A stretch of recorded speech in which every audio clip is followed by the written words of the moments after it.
Alright, first off, sorry about the loud music. I'm sure you could probably hear it in the background. I'll try to be loud enough for the review, but this is Defiance Season 2, Episode 5, Put the Damage On.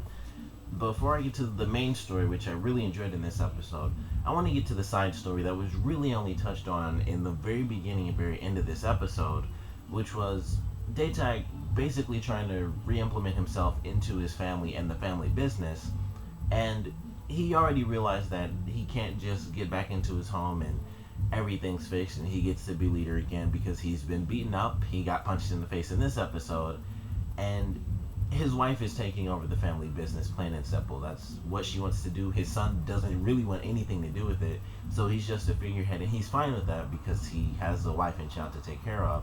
So everyone wants their own thing, and pretty much what everyone wants is for Datak to be just non-existent. So he already knew what was happening. He made his offering, his peace offering, so he can visit his family at least and see them and protect his lineage. But he has a plan to overthrow the EREP within the city, and he's already talked to the Voltanis Collective. And at the end of the episode, he got in touch with I can't think of his name, Macaulay, and Macaulay agreed with him. They took his mines, they took his home. He was forced to kill his godson, one of his godsons.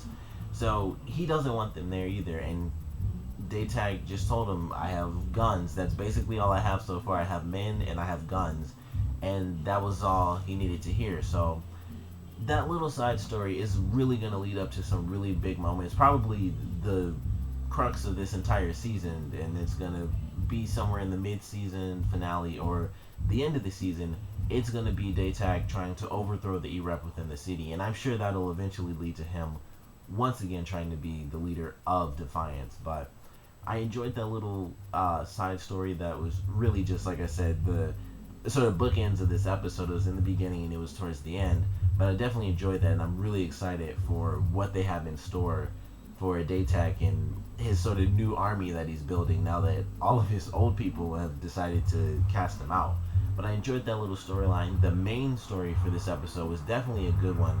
It started off as like a mystery, like who is this guy? Initially, I of course thought it had to be Rodinger who was messing with her, and it was because he wanted to kind of be there to protect her, and that wasn't the case. It was her hallucinating. I have her name on the information because I never remember her name. Amanda. It was Amanda hallucinating, and so it started off as a mystery, like who is this person that attacked her? What's going on? And then it continues through the episode, and she's hallucinating and stuff. Like when she sees Nolan and he's saying stuff, you can tell it's not him because he wouldn't randomly just come out and say stuff like that.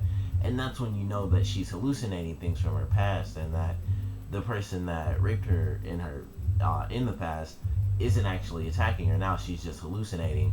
And then Rodinger begins to hallucinate, and he sees someone. When they show him hallucinate, that's when we find out that it's basically just a hallucination. At least that's when it's pretty much defined. Like, yeah, it's a hallucination. It's people that aren't really there. And he saw someone who actually died, and he had a really interesting moment with the person that he saw, where it was like he actually liked this person when he was young, and he sort of gave him a gift, and he thought he was kind of being coy about it and that no one would really realize it, but it was clear he had a crush on this guy, and he was being made fun of, and basically the ghost that he saw was just tearing him down. And I thought that was a really good scene. It was very interesting. It was really good backstory for his character. Like, nothing in his backstory so far really seems like upbeat or anything like that. It seems like it's just devastating left and right every time we get some form of information about him, which I enjoy for his character. It leads to really good moments of just exposition where we learn stuff about him, and it's never just like, yeah, I did this and I was in the top ranks or this or that.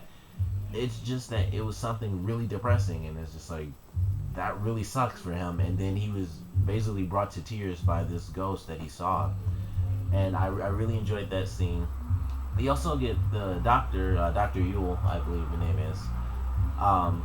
She sees someone from her past, and we don't find out that she's actually a hallucination until the end of the episode. I really enjoyed that. That was a nice little twist, and it just seemed like she met up with someone that she used to be with, and it was her old girlfriend. It was a cool way for them to talk about some of the stuff they did to humans when they initially got to Earth. I enjoy when they talk about that because it's kind of the thing that we got a hint of it in the last season, and it was really late in that season where we find out that she was this really big person that kind of experimented on humans, and we don't know that about her until it was like the middle or towards the end of the season.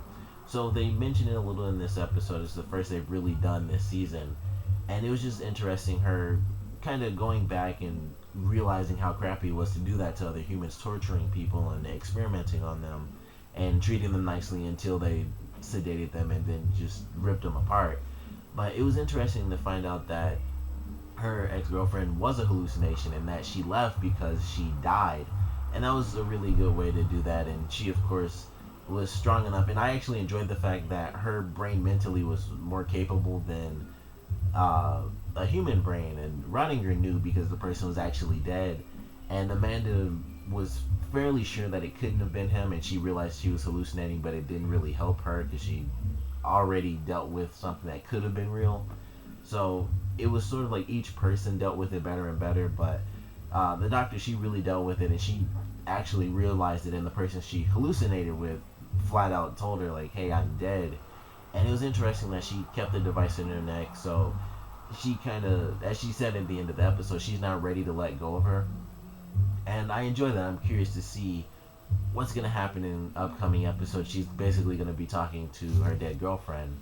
So I'm going to enjoy that, and it might give us even more backstory on her character and how she may have gotten close to a certain human and still killed them, and that's something that really affects her, and that's kind of what led her to become a doctor that actually helps people and doesn't trick them or something. But it was definitely a good episode. I'm excited for the next one.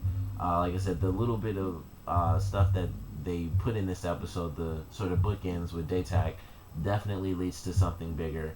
What they put in at the end of the episode with the doc where she didn't take out her device, definitely leading up to something bigger.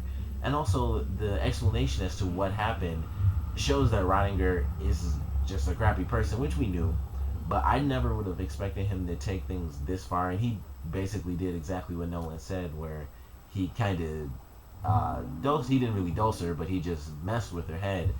And he's doing that because he's taking all these memories, and I don't know what these steps are, but apparently that was step one. And I have no idea what Amanda could possibly, why she would be so important to anything that they could be doing, because I thought it was all based off of Marissa. But whatever these plans are, they're ready for step two, so I'm very curious about that. They basically just revealed that Rodinger was the one who set the plan up. The doctor went right along with it, so she's once again sort of straddling the line between being good and bad. She's like just right in the middle, does pretty crappy stuff, but she does it because she's free, and she helps when things get to the worst points. But they're ready for step two. They have her memories. They also have the little device that they took out of her, which is for who knows what. But definitely excited for whatever it is they have planned. The preview for the next episode, really excited. Every time, like since the season premiere, I was waiting for this episode, and it's the one with like the crazy robot. I like the story from what I got based off of the preview, which is that the robot is basically stuck in the past, and it still thinks that it's during wartime, so it's going to attack a bunch of humans and pretty much anyone else. So I'm excited to see how they deal with this and what that brings out for the rest of the season, because I'm sure at some point it's going to come across someone and it's like, oh, this is the species that I was protecting, so I'm going to protect this species. And then who knows how that person might use it. It could be a random person that comes in like, yeah, I'm going to use this robot, and then they get killed and the robot gets beat. But who knows? We're going to have to wait and see. But definitely excited for it. Comment below, let me know what you guys saw in this episode, your favorite parts, your least favorite parts, and what plot line that was, I guess, introduced or at least expanded upon in this episode are you guys most excited for? Is it Datak's sort of new revolution? Is it the doctor holding on to her past? Or is it Rodinger revealing that he and the doctor have some weird crazy plan that involves Amanda's memories, which I just can't imagine what that could be for. But comment below and let me know what you guys are most excited for, and thanks for watching.